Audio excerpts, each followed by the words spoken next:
Hey guys, what is up? It's Dusty here, and welcome back to another crypto video. And hope you guys are all feeling good today. In terms of XRP price, it hasn't been too amazing, but in terms of updates, we got a ton of interesting stuff to cover. So guys, make sure you press that like button. And my question of today, listen carefully, right, is if XRP were to shoot up to the moon right now in terms of price, would you be satisfied? And that is actually a way more important question than a lot of you will realize right now. All right, but think about it really carefully for yourself. If the price were to go to, let's say, $25 right now, some really high, would you be satisfied, or will you be very sad that you didn't have enough coins? Let me know in the comments section down below. All right, in terms of a price, small little price overview, XRP at about $1.05, Solana about $1.70, BNB 438 at $2.30, Ethereum 3.4 thousand, and Bitcoin at about 48,000. Very interesting how every time I look back, things are this volatile basically over the last like 24 hours or so. It's been a real up and downer. Been pretty damn crazy, but I guess we can find it exciting, right? Because I would rather have it like this than it being stable like we've seen for the last couple of weeks or so. I'd rather have it every time that I look. It's just a completely different story, if you guys get it. All right, but let's not waste too much time on these prices because it's interesting, but not that much. XRP lawsuit news. Ripple v. SEC. The SEC has just requested a conference and order compelling Ripple to search and produce video and audio tape recordings of Ripple meetings where Garlinghouse, Larson, and other key employees spoke on topics relevant to disputes in the lawsuit. And so, from a certain perspective, I'm not exactly sure how this is completely different because, of course, the SEC already requested a lot of these recordings and audio tape things before. So I'm still a little bit confused as to whether or not these conferences mean something else. But no, the way I read it right now is the SEC put up a new request for just some different sorts of video and audios. Because even though they were asking for Ripple meetings before, maybe they were talking about some more general meetings at the time. And right now they're looking to get, which is kind of strange though, since we are right now in expert discovery, and this should have been done in the previous discovery, if you were to ask me. That just sounded logical to me. But they're trying to get audio taped and video recordings of meetings of Ripple where the CEO and co-founder and other key employees spoke on topics relevant to disputes in the lawsuit. I guess it's just to kind of get a basis for example, if Ripple spoke about what they perceive to be the status of XRP, the SEC might want to know that, and so they want every meeting in which they discuss that. At least that sounds kind of logical to me. Is the judge going to comply with this? Well, partially we would say, yeah, she should, because, of course, information in this regard can be very helpful to the SEC in understanding what Ripple thought and whatnot. Then again, two reasons why not to is one, it's very late to request something like this, and so I find it odd that the SEC put up their request right now. And second of all, which is also very important, is that whatever Ripple was discussing in there, it's going to be very difficult for the SEC to show that was relevant or important. Because, of course, we're going to be talking about mindset then again, and the judge had already concluded that whatever Ripple thought is not the issue at hand. It's what the objective standard is, basically, or what is objectively to be proven. Right? And so here they're saying the SEC respectfully requests a pre-motion conference to seek an order compelling defendant Ripple Labs to conduct a reasonable search of relevant video and audio recordings of internal Ripple meetings in a manner designed to identify meetings where defendants Brad Garlinghouse, Chris Larson, and other key employees spoke on relevant topics, and two, to produce responsive documents to the SEC. Very interesting. In response to a letter motion, the SEC filed on August 30th to compel the production of certain recordings after Ripple had failed to disclose their existence during discovery. Ripple agreed to search all recorded meetings by the custodians of such meetings, meeting name, and other criteria.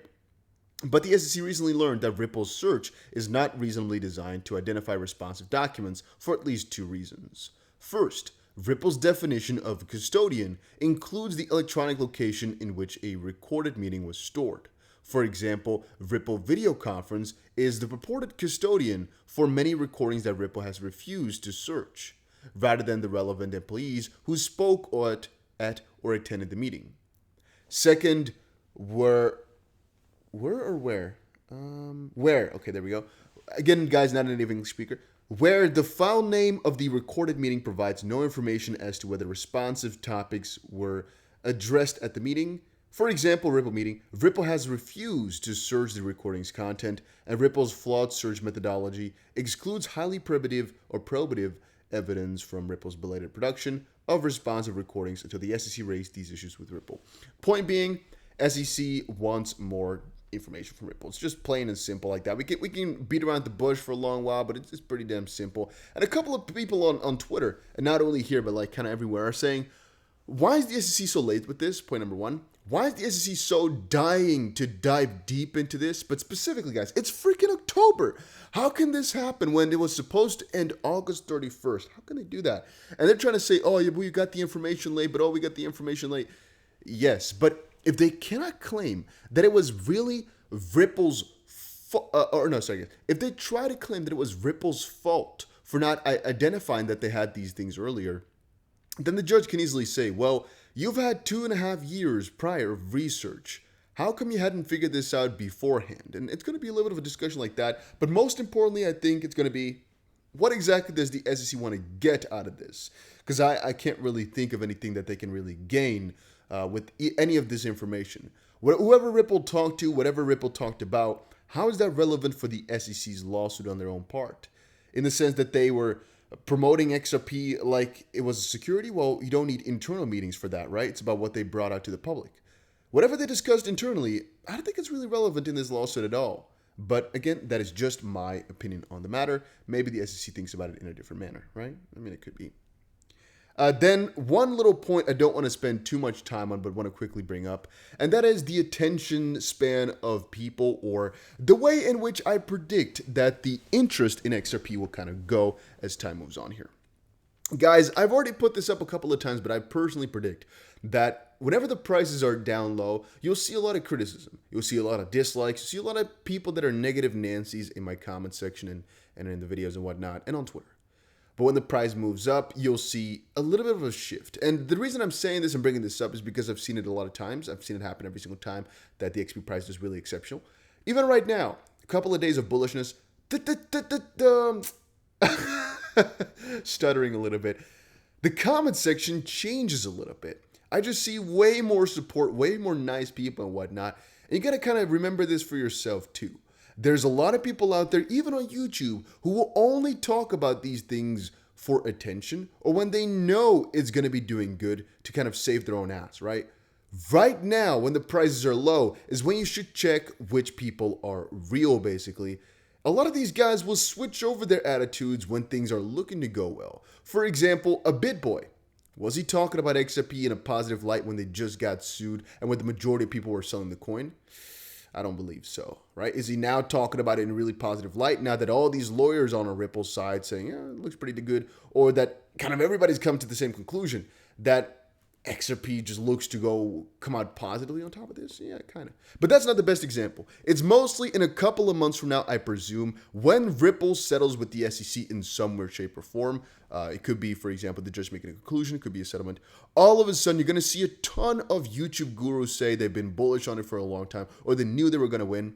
Remember that, right? Remember who was here before it all happened. Even remember the names in the comment section, because you guys are all early adopters. That's what I usually call you guys. Then just a little bit of a summary of what we saw.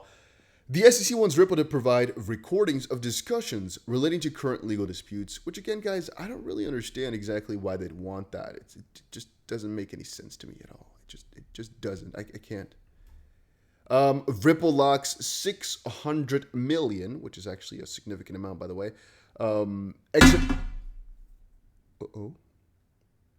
there goes the iPhone 13 Pro Max. We good. I think the sound is just amplified a lot because it's... Oh, yeah, it's very... I did it very quietly, actually. It's a very soft slam. Hopefully you guys didn't hear it too loud. But it's because it's a glass stable, kind of glassy phone. And it's literally about 10 centimeters next to the microphone. See, this is me just really softly poking my table with my nail. You see, so... Damn, I got scared for a little second. I thought my phone was going to be a goner now after a week or two. All right. Or 1 week. I don't remember how long. Let's go on. So they put 600 million back to escrow while helping move 105 million XRP. That's actually been rather interesting. So I haven't checked out the details on this too much, but usually they send 900 million back. So this time sending back 600 is actually very peculiar. As I've said before, guys, they don't do this too often. So it leaves us to wonder, why exactly has that been the case? Right? Are they going to spend it all? Are they going to do something with that? I guess it remains to be seen. You could theoretically speak and say they need a good chunk of this XRP to pay for their legal expenses. Because remember, theoretically speaking, Ripple can see this Ripple lawsuit as XRP expenses because, of course, it's for the sake of XRP and because of XRP and whatnot. But it's definitely kind of interesting. Let's actually look back here. I'm seeing a 15 million XRP transfer to Binance, a 40 million XRP transfer from Ripple to an unknown wallet. Let's quickly check back here. There were easier ways to do this for sure. 10 million sent from unknown to coins.ph, 10 million to Bitstamp. Okay. Let's keep checking this out. I actually kind of want to see back to yesterday when okay, here we go. Yeah, no, it's for real. Only 600 million is being sent back in. So 400 million is being kept by Ripple. Really high amount, guys. That doesn't usually happen. So that's definitely kind of peculiar. Huh. What are they going to be using it for? We don't really know just quite yet. But I'll update you guys as soon as we know more about it. You all know how we work here. You all know how we work. I get you guys the juice as soon as we get it. And I had a lot of other stuff to talk about here, but I guess we'll wait for this article until a little bit later because I think I can make a better video out of it by giving it some more time.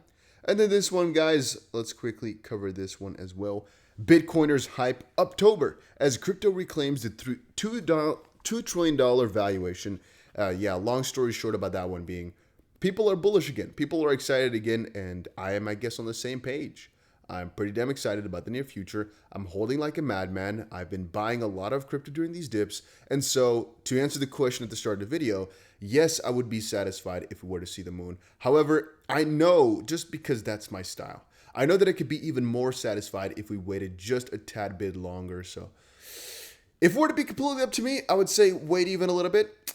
But I guess it's not, huh? If it were to go now, I'd be happy. Same thing for Bitcoin, same thing for all of these things. And I can already feel that it's something, I guess, yeah. Maybe if you have been longer into crypto, you can kind of feel it too.